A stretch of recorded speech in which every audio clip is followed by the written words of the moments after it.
What advice would you give your 16-year-old self? Take risks. Have a passion for something. Volunteer, because that's where the learning takes place. Be part of community and community engagement. Don't be a bystander, just standing and watching things happen. There are pretty close to 8 billion of us in the world, and each one of us has a purpose. And we need to find what that purpose is. Each one of us has responsibility to bring to the community, whether it's a classroom, whether it's a home and the family, or the community in a general way.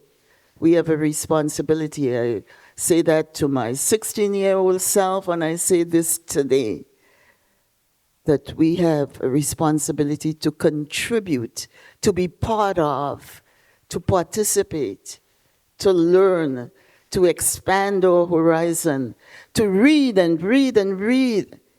Black history was started in 1926 by a man called Carter Woodson in the United States.